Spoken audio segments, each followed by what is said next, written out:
नमस्कार दोस्तों, bank Nifty analysis की एक और वीडियो में आपका स्वागत है। देखो, आज बैंक निफ्टी की जो पूरे दिन की जो मूव रही है और जो कैंडल बनी है, आपने देखा होगा कि कल जो मैंने डिस्कस किया था बैंक निफ्टी का कि क्या प्राइस एक्शन रहना चाहिए, क्या साइकोलॉजी रहनी चाहिए, एग्जैक्टली आज वैसी ही कैंडल प्रिंट हुई है और मेरे माइंड में ना बिल्कुल डिट्टो यही पिक्चर थी। और ये कब से थी मैं आपको बताता हूँ। देखो, ये तो मैं आपको कई दिन से बोलता जा रहा हूँ कि भाई ये जो रेंज बनी हुई है, एक बैंक निफ्टी ने एक अच्छा बेस बना रहा है। मैं आपको बार बार बोलता जा रहा हूँ कि ये एक बेस बन रहा है बैंक निफ्टी का। नीचे ये स्पॉट है, ऊपर ये जो है 50,700, 750, 800 लगा लो, ये रेजिस्टेंस है, ये सपोर्ट है। इसके बीच में बैंक निफ्टी जितना अच्छा टाइम पास करे, मैं आपको बार बार बोल रहा हूँ, उतना ही अच्छा है। और उसके बाद टाइम पास करके इसका अच्छा खासा ब्रेकआउट हो तो ये बहुत सॉलिड बेस बन जाएगा, सॉलिड स्पॉट बन जाएगी। तब इसमें एग्रेसिव बायर्स भी ऐड हो जाएंगे और तब अपने को डर भी नहीं लगेगा, अपने को क्लियर कट स्टॉप लॉसेज भी मिल जाएंगे। अब देखो, जब ये ग्रीन कैंडल बनी थी ना, ये तब मेरे माइंड में एक चीज़ थी कि अब अगर इसको अच्छे से नहीं यहाँ सस्टेन होना है ब्रेकआउट पे, अगर ब्रेकआउट हो वो जेन्युइन हो, इस टाइप का ना हो। देखो, ये ब्रेकआउट ऊपर गया था बट ये इस टाइप का फेल हो गया था। ये क्यों हुआ था? क्योंकि वी शेप रिकवरी हुई थी। और मैं आपको बार बार बोलता हूँ कि भाई वी शेप रिकवरी जो है ना वो सस्टेन नहीं करती है। उसका सिंपल लॉजिक भी यही है कि इतनी बड़ी जब फॉलिंग मार्केट, जो मार्केट गिरती आ रही है, इतनी बड़ी सेलिंग की मार्केट है, उसमें एकदम से बायर कौन मूर्ख आएगा जो एकदम से पैसा लगा देगा? और जो एकदम लगाएगा ना वो एकदम ही भागेगा। ये बात भी ध्यान रखना। जैसे यहाँ हुआ था, एकदम से वी शेप रिकवरी आई थी बट वो एकदम वाले एकदम ही भाग गए। तो ये बात हमेशा ध्यान रखो, मार्केट में कोई भागदौड़ नहीं है, शांति से ही चलोगे तो ही फायदा है भाई। ठीक है, अब यहाँ शांति चल रही है, बिल्कुल अच्छा सा टाइम पास हो रहा है मार्केट का, बढ़िया मार्केट कंसोलिडेशन, धीरे धीरे धीरे पोजीशंस बन रही हैं, बायर्स बना रहे होंगे, थोड़ी सेलर्स बना रहे होंगे। जिस साइड ब्रेकआउट या ब्रेकडाउन हो जाएगा भाई, वहाँ अच्छी बड़ी मूवमेंट भी आ जाएगी। ठीक है, अब ये ग्रीन कैंडल आती है, उसके बाद जो कल ये रेड कैंडल आई थी, मैंने आपको बोला था कि ये मुझे कोई भी दिक्कत वाली चीज़ नहीं लगती, ये मुझे बढ़िया लगी है कैंडल।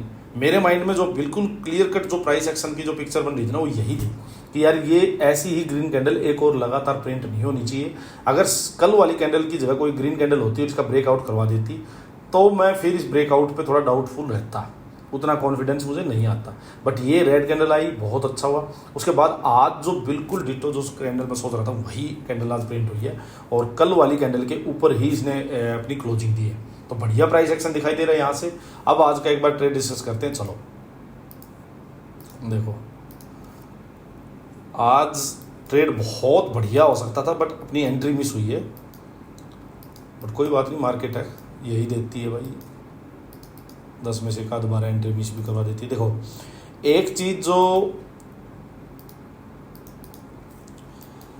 मेन चीज़ थी वो ये थी, देखो यहाँ ये मार्केट नीचे आई थी, ये बना था, इसके बाद एक मार्केट ने यहाँ अटेम्प्ट लिया था इसको ब्रेक करने का बट ये ब्रेक नहीं हुआ था, यहाँ से फिर से वापस आ गया था। तो एक ना ये कप एंड हैंडल टाइप ये बन रहा था, ये ठीक है, ये कप एंड हैंडल टाइप बन रहा था। यहाँ कल की कहीं क्लोजिंग थी और क्लोजिंग के आसपास ही मार्केट ओपन हुई। मैंने आपको कल कहा था कि क्लोजिंग के आसपास मार्केट ओपन हो, यहाँ थोड़ा टाइम बिता के और अगर ब्रेकआउट करे, मैंने आपको हमेशा कहा कि सीधा भाग जाए तो कुछ नहीं करना, बट अगर नियर बाय क्लोजिंग मार्केट थोड़ी देर होल्ड करके उसका ब्रेकआउट या ब्रेक डाउन करे तो वहाँ से ट्रेड बनता है।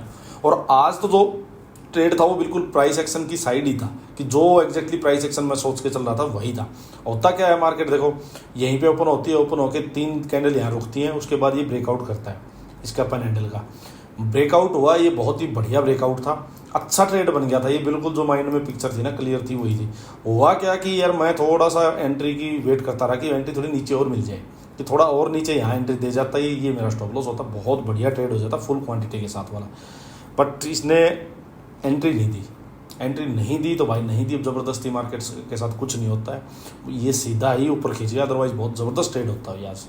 ठीक है, अब मैंने आपको नेक्स्ट बताया था कि भाई डे हाई, अगर डे हाई के आसपास जाके और मार्केट डे हाई का ब्रेकआउट करती है, देखो एक कंडीशन हम बार बार मैं डिस्कस करता हूँ कि अगर घोड़ा बहुत दूर से भाग के इसका डे हाई का ब्रेकआउट कर रहा है तो सीधा जंप नहीं करना है।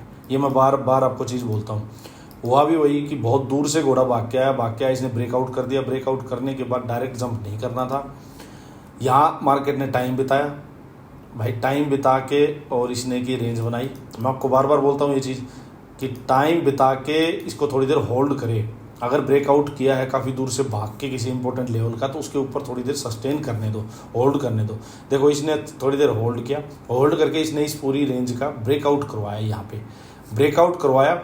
उसके बाद जो ये ग्रीन कैंडल आई, यहाँ मैंने अपनी एंट्री ली थी, ठीक है, ये वाली कैंडल में मैंने अपनी एंट्री लेके थोड़ी देर और ये एक बार फिर से एंट्री देने आया यहाँ पे, और एंट्री दे के उसके बाद ये बिल्कुल अच्छा वो अपसाइड में जाता है। 51,000 का मैंने आपको बताया था कि 51,000 के आसपास अपना जो है वो टारगेट है। जैसे ये न्यूट्रल कैंडल आई थी ना, छोटी सी 12-20 वाली छोटी कैंडल, देखो ये वाली, यहाँ मैंने अपना ट्रेड एग्जिट कर दिया क्योंकि नियर बाई 51,000 अपना टारगेट आ भी गया था, ठीक है। तो बहुत बड़ा ट्रेड तो नहीं था ये, क्यों नहीं था, क्योंकि बहुत बड़ा ट्रेड जो अपना ट्रेड था ना, एक्चुअल ट्रेड, वो तो मिस हो ही गया था। बट ठीक है, जितना भी मिला मार्केट जो दे रही है यार, अपने सेटअप के अकॉर्डिंग जो मिलता है, कभी कभी यही सेटअप बहुत बड़े बड़े टारगेट भी देता है और कभी कभी छोटे टारगेट भी आएंगे, वो तो दोनों ही चीज़ें आपके फेवर में रहेंगी। एक अगर किसी को देखो कोई एग्रेसिव प्लेयर था और कोई स्विंग ट्रेड लेना चाहता, तो वो यहाँ से भी एक ट्रेड बन रहा था, मैंने यहाँ अवॉइड किया था। मैंने अवॉइड इसीलिए किया था कि यार काफ़ी दूर से ना घोड़ा भाग के आ गया था और मैं ये एक्सपेक्ट नहीं कर रहा था कि आज ही कोई बहुत बड़े बड़े टारगेट मिलेंगे। अब क्योंकि 400 500 600 पॉइंट तो अप साइड वैसे ही आ चुका घोड़ा, और उसके बाद 51,000 पे स्ट्रॉन्ग रेजिस्टेंस भी था। तो मेरे को यही था कि बहुत बड़ा अप साइड में कोई टारगेट नहीं बचा हुआ जो मैं एकदम से इतना एग्रेसिवली जंप करूँ। सो अगर ये न्यूट्रल कैंडल दिन का हाई निकला जैसे इसके बाद, तो अगर ये कैंडल थोड़ा नीचे एंट्री देती तो रिस्क ले भी ले सकते थे। बट यहाँ इसने फिर से नहीं दी, तो यहाँ अगर इसको स्टॉप लॉस मान लूँ और यहाँ एंट्री लूँ तो थोड़ा टारगेट बड़ा बन रहा था, इसलिए मैंने इसको अवॉइड किया ना, स्टॉप लॉस बड़ा बन रहा था यहाँ से। तो ठीक है, अपने सेटअप के अकॉर्डिंग टाइम बिताया, ब्रेकआउट हुआ, यहाँ अपने एंट्री ली, उसके बाद एक अपने को टारगेट मिला। सेकंड क्या रहता है कि देखो मैं आपको एक सेकंड चीज़ बताता हूँ। अब मैं वेट कर रहा हूँ कि भाई यहाँ से कोई रिवर्सल मिले, 51,000 के आसपास काफ़ी घोड़ा भाग भी चुका था, रिवर्सल की मैं वेट कर रहा हूँ। अब ये दो ट्वीजर टाइप कैंडल आती हैं, ठीक है, ट्वीजर टाइप कैंडल आती हैं। उसके बाद कंफर्म था कि भाई रिवर्सल अगर 600-700 पॉइंट घोड़ा भाग चुका है और उसके बाद 51,000 का स्ट्रॉन्ग रेजिस्टेंस भी है, तो वहाँ पे जाके ट्वीजर्स आती हैं, ठीक है। तो सिंपल फंडा है कि भाई ठीक है, स्टॉप लॉस छोटा मिल रहा है तो हम वहाँ ट्रेड लेंगे। तो एक तो मैंने ये जो ग्रीन कैंडल है यहाँ, ये ट्वीजर है, ये एंट्री मिली, इसका हाई मैंने मान के छोटा ट्रेड लिया। यहाँ क्यों लिया, क्योंकि मार्केट एज सच क्या थी, प्रीवियस डे के हाई के ऊपर ही ट्रेड कर रही थी और मार्केट ना सेलिंग की नहीं है। नंबर 1 बात ये, मार्केट सेलिंग की नहीं थी, मार्केट बुलिश हो रखी है। प्रीवियस डे और एक पूरी रेंज जो अच्छी खासी कई दिन की 10-12 दिन की रेंज थी, उसका ब्रेकआउट करके ऊपर खड़ी है, तो बायर्स में स्ट्रेंथ थी। तो मैं यहाँ ज़्यादा एग्रेसिवली इसको ट्रेड नहीं करना चाह रहा था कि सीधा 2 इन्हीं के बेस पे, अगर मार्केट सेलिंग की होती तो मैं ट्वीजर मिलते ही फट से फुल क्वांटिटी से ट्रेड कर लेता। तो मैंने थोड़ी छोटी क्वांटिटी ली। मैंने सोचा कि जब ये जो कोई भी लास्ट स्विंग, देखो ये वाला जो स्विंग है, ये लास्ट स्विंग था, ये स्विंग था, फिर ये स्विंग था, पहले ये स्विंग था, तो मैंने सोचा जो भी लास्ट स्विंग अगर वो ब्रेक होता है तो अपना ट्रेड लेंगे सिंपल। मार्केट धीरे धीरे नीचे आते हैं अपनी फेवर में, ये ब्रेक डाउन भी होता है, बट ये काफ़ी दूर से चल के ब्रेक डाउन आ रहा था। फिर मैं आपको बताता हूँ, फिर जो ये स्विंग था, देखो इसके पास आ गई है मार्केट, ठीक है। अब सिंपल यार, जब इतनी दूर से ये चल के आ चुका ना, यहाँ से चल के आ चुका और उसके बाद एक स्विंग ब्रेक कर रहा है, तो फिर वो कॉन्फिडेंस आया नहीं। ऊपर से आप देखोगे, एक सेकंड देखो, वो चीज़ें दिखाता हूँ, ये चीज़ें हमेशा ध्यान रखो। 170 पॉइंट्स के करीब अगेंस्ट द ट्रेंड ऑलरेडी घोड़ा चल के आ चुका है, ध्यान से सुनना।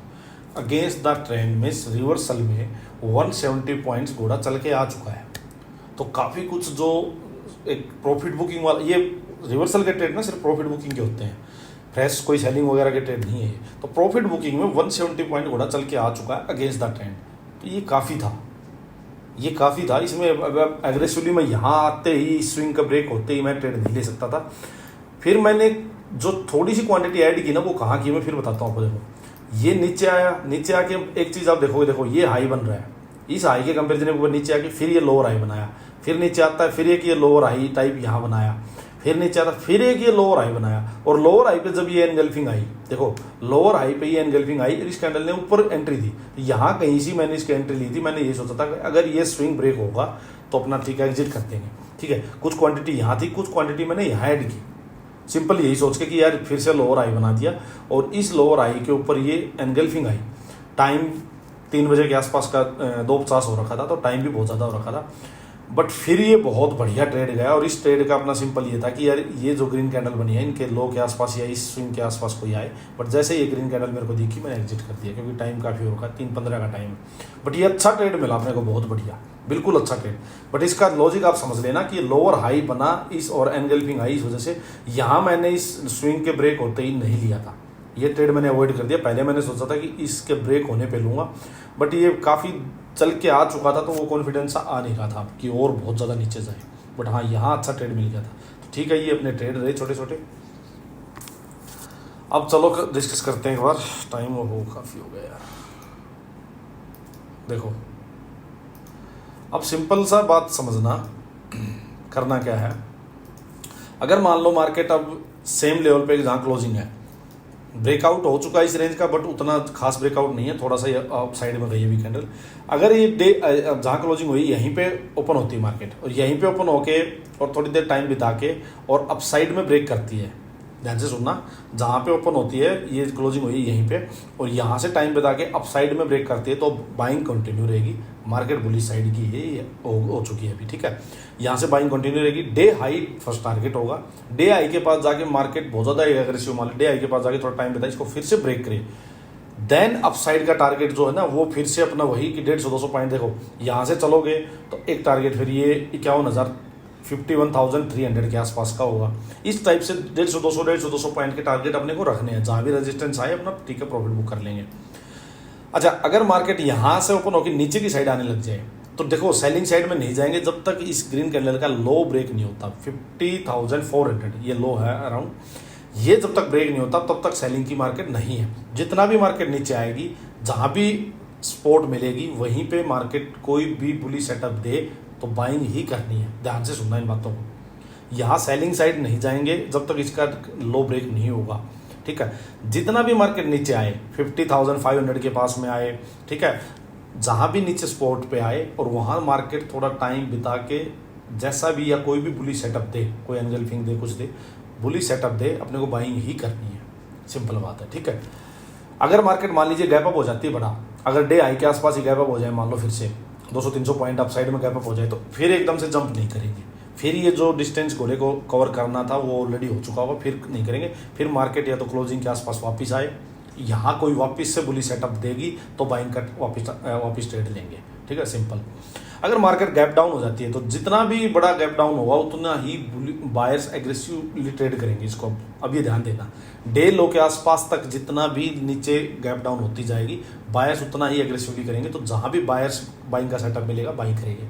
सेलिंग सिर्फ एक ही कंडीशन में करेंगे, डे लो के आसपास आके मार्केट टाइम बिता के डे लो को ब्रेक करे, अच्छा खासा डे लो के पास टाइम बिताए, इसको ब्रेक करे तो ही सेलिंग में जाएंगे। बस ये ध्यान रखना, ये अपना प्रॉपर कल का सेटअप और साइकोलॉजी है। चलो आज के लिए इतना ही, थैंक यू।